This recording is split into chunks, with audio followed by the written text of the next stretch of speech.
Welcome into my top 5 Dynasty Fantasy Football takeaways from the wild card round. Let's jump into takeaway number 1. Jordan Love is a true franchise quarterback. This week, he went 16 of 21 for 272 yards and 3 touchdowns. And it capped off, it'll continue to go next week, but built on a good 2023 regular season. 64.2% completion. That's pretty good. Decent. 32 touchdowns to 11 interceptions. That's great. 7.2 yards per attempt. That's just okay. But beyond the stats, Love picked it up down the stretch, led the Packers to a playoff, won a playoff game, and he just looks like a star. He looks like a franchise quarterback with the way he's playing. So for now, I have Love as Dynasty quarterback 14. In the same tier as Dak Prescott, who we beat in this game, Brock Purdy, and Jared Goff. That kind of franchise group, but not in the upper echelon group of quarterbacks. We'll see if he continues to play well. I'm sure he could go even higher. He's going to get a massive contract extension this offseason. And overall, if you have Jordan Love in Dynasty, you have to be pretty happy right now. Next one. Nico Collins is the clear wide receiver 1 on the Texans, but I think they're a little shorthanded at wide receiver. So Collins was great this week. 6 catches for 96 yards and a touchdown on 7 targets. Problem was that no one else really did anything. Brevin Jordan had 1 long catch. John Mechie has looked, I gotta say, bad all year. Xavier Hutchinson is fine to play a bit part role, but that's all he is. Dalton Schultz also had 1 long catch. He's fine as a tight end. Between Schultz and Jordan, they have good, decent tight end. Robert Woods is totally dead. He looked horrible. Noah Brown went out with an injury and then went on IR, so he's gone. This offense is so great. You have a great quarterback in CJ Stroud. Nico Collins is a great wide receiver 1, but another wide receiver would help. Let's take a look. So Collins, regular season stats, 5.3 receptions and 86.5 yards a game. That's ridiculous. 8 touchdowns in 15 games. Tank Dell, who's on IR with his broken leg, 4.3 receptions and 64.5 yards per game, 7 total touchdowns in 11 games. So those are great. Those are great numbers, but nobody else on the team deserves to be in the lineup at all. So the Texans have cap space and draft picks. They have a quarterback on a rookie contract. Dell, they have 3 more years of his rookie deal. Nico Collins is under a cheap deal last year of his rookie deal in 2024. So they will bring in another wide receiver. It's a question of how good they are. Now, my opinion is that given how well Nico Collins has played throughout the entire year, he's their wide receiver 1. No matter what, he's going to eat. He's going to be their guy. But Tank Dell, I'm a little bit worried about if a very significant addition comes in, like T. Higgins, Mike Evans level, that's significant. Or, is it out of the realm of possibility they spend their late first round pick on a wide receiver? I don't know. Either way, though, Nico Collins is not going away. I have Nico Collins, Dynasty wide receiver 17. Tank Dell, I have down at Dynasty wide receiver 22. I've kind of flipped on that over the last few weeks. Collins has moved up and up. Dell has moved down and down. We'll have to see what they do in the offseason. But with CJ Stroud, everything here is bright. Now, speaking of bright futures, Puka Nacua. Wow. Puka Nacua. I know the Rams lost this game, but if you wanted something to go out on, 9 catches for 181 yards and a touchdown on 10 targets is the thing to go out on. Nacua's rookie year, just not even including this game, 105 catches on 160 targets. What kind of rookie year is that? That's insane. 1,486 yards and 6 touchdowns, setting records across the board. Now, I think it's time to look at Cooper Kupp. Guys, Kupp had 5 catches for 27 yards in this game. And I got to tell you, he looks tired. He doesn't look like the same Cooper Kupp. This year, in the games he played, Kupp averaged 4.9 catches and 61.4 yards a game. Those are his worst marks on a per game basis since his 2017 rookie year. He had 5 touchdowns in 12 games, so he kind of salvage things with that. But other than that, a couple of bad at times. In 8 games, he had less than 50 receiving yards. This will make 9 if you count this game. And then I'm just kind of feeling like in this offense, Puka Nacua is the clear lead. Kupp is way behind. So in Dynasty, I have Puka Nacua as Dynasty wide receiver 6. And I think he could be higher. I think I'm just attached to the talent of Garrett Wilson. The other 4 above him are obvious. Chase, Jefferson, Lamb, and Amon-Ra are the top 4. And I think I'm just too attached to the talent of Garrett Wilson. I have him at 5, Nacua at 6. But if you wanted to have Nacua at 4, I couldn't blame you. He should be top 6 for everybody, though. There's really no argument for anyone. And honestly, I should probably have him at 5 over Wilson. It'll be interesting to compare Puka Nacua to Marvin Harrison Jr. I think that's going to be a big debate in Dynasty as we get to rookie season. Kupp, I have a Dynasty wide receiver 31. Total fade for me. One thing I recommend in Dynasty, don't catch the falling knife. The knife is falling. If you try to catch it, it's going to stab you.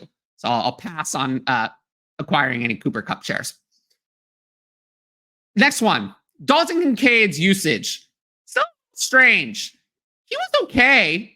3 catches, 59 yards to touchdown. He had that big play, 6 targets, but 55% snap share. I don't get it. I don't get why Kincaid can't break the 60% snap share. I get that the Bills are winning. So it sounds like a complaint, kind of irrelevant complaint. They're winning. Oh, they're doing everything right. I get that they're winning, but it cannot be the best thing for their offense to play Trent Sherfield more than Dalton Kincaid. Trent Sherfield has 89 yards all season. That cannot be the best plan. I will say one thing, though. The Bills actually look better without Gabe Davis. Now, it's not that Gabe Davis is a bad player. It's that removing the idea of forcing targets to Gabe Davis, I think has actually helped. But this usage makes no sense. What they need to do is get 12 personnel on the field, play Kincaid as an every down player, and when you have, Diggs and Shakir on the field, split Kincaid out wide, put Knox at the traditional tight end spot. Those are their 4 best players for receivers right now. Kincaid, Knox, Diggs, and Shakir. That would be their best. That should be their base personnel. I don't know why they don't do it. However, things are going to change. Davis will be gone. I think they're going to see that Dalton Kincaid is one of their best receiving weapons, dynamic young athlete. So because of that, I still have him as my Dynasty tight end 3 behind only Sam Laporta and Trey McBride. Kincaid is young, athletic, produced as a rookie, and has a great situation with a great quarterback. So other than his slightly weird usage as a rookie, which I think will change, I don't have any concerns long-term with Dalton Kincaid. Last one, Rachaad White owns the Bucs backfield, but he's vulnerable. This week, White had 18 carries for 72 yards and a catch for 3 yards, 70% of snaps. Chase Edmonds got involved for 7 carries and a catch. But the point is, if Chase Edmonds got 30% of the snaps and 8 touches, imagine if they had a competent backup. White is not worthy of his ADP or his trade value. I would take any first for him and get out. He's a volume-only play. And we know that for running backs, it's not wide receivers. For running backs, volume is given more than it is earned because he's certainly done nothing to earn the rushing volume. 3.7 yards a carry in 2022. You would think, oh, he must have been better this year. No, 3.6 yards a carry this year. He's not good on the ground. He's just not good. He's never been good. So the best attribute is his receiving. High catch rate. He never drops the ball. 8.6 yards a catch. That's one of the best marks in the league. But there's no way that the Bucs look at what happened this year. Rachaad White, 16 carries a game, and see that that was successful, that we need to do that again. That was not a success. That was bad. They won in spite of that, not because of it. I think a combination of his 2022 rushing usage and his 2023 receiving usage is the right medium. The receiving, he is really good. He was one of the best in the league at that. Rushing, one of the worst in the league. So I think he should see like 8-9 carries a game, 4 receptions or so. Not the high-end RB1 usage. They're gonna bring in someone else to take those hard yards. What if they sign like Derrick Henry? Bring back the Tennessee backfield of this year. Derrick Henry on the early downs, Rachaad White in the Tajay Spears role. Would that suck for Rachaad White for fantasy? Absolutely. Would that be good for the Buccaneers for real life? Maybe.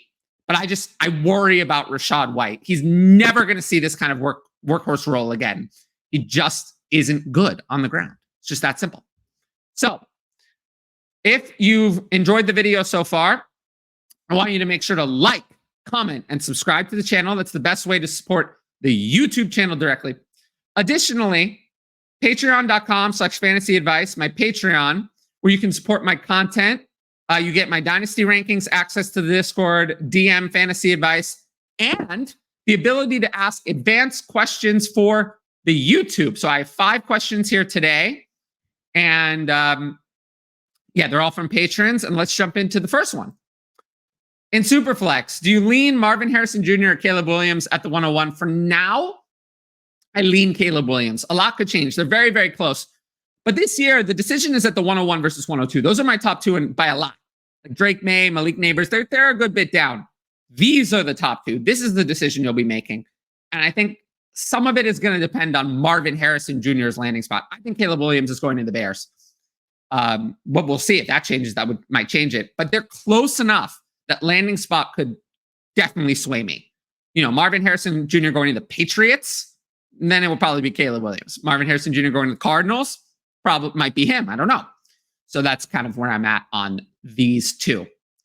Now, Dynasty values. Treylon Burks, Jahan Dotson, hold, sell, or buy. I'm not interested in Burks. It didn't work on the Titans. Yes, I know they made a coaching change, but it did not work with Will Levis. Will Levis is the quarterback they're going to have. So why would it work next year? I think DeAndre Hopkins is going to be back unless he doesn't want to be, but he's under contract. I think Treylon Burks is on the Rashad Bateman plan. I know, just like with Rashad Bateman, I know that Treylon Burks is talented and a good player, but it doesn't matter because he had a bunch of injuries, bad situation, just kind of crushed him. If you're elite, you end up hitting, but not every good player ends up being good for fantasy. So I'm just not interested in Treylon Burks.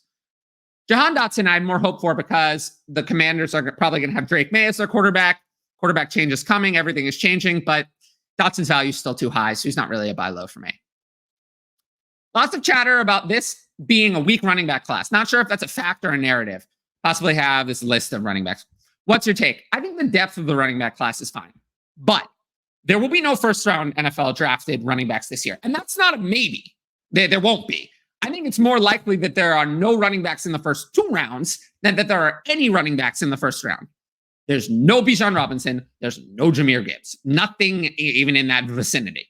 So now with Trevion Henderson out of the class too, the only shot at a first-round rookie valued running back in a Superflex league is gone. I don't think there's going to be any first-round running backs taken in your Superflex rookie draft. So yeah, I think that this is a weak running back class. The depth is fine, but it's weak at the top. Very, very weak.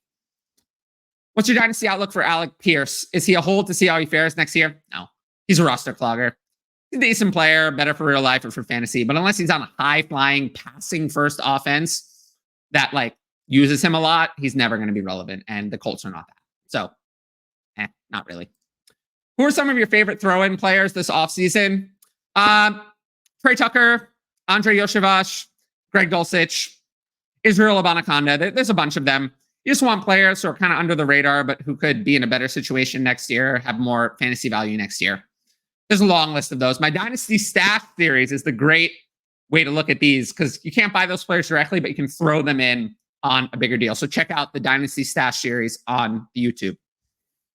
Yeah, I want to thank everyone for watching, all the patrons who sent in questions. Of course, if you liked the video so far, or at all, make sure to leave a like, a comment. Tell me what you thought about it. Tell me what you thought about these takeaways. Tell me you have Dynasty questions. Ask them in the comments. If you have stuff you want to see on the channel, put it in the comments. Any of that kind of stuff. Once again, I want to thank the audience for watching and everyone who stuck with me throughout this season. And we're getting to the off season. Dynasty hype. So I will be here all off season. Until next time, I'll see you all later.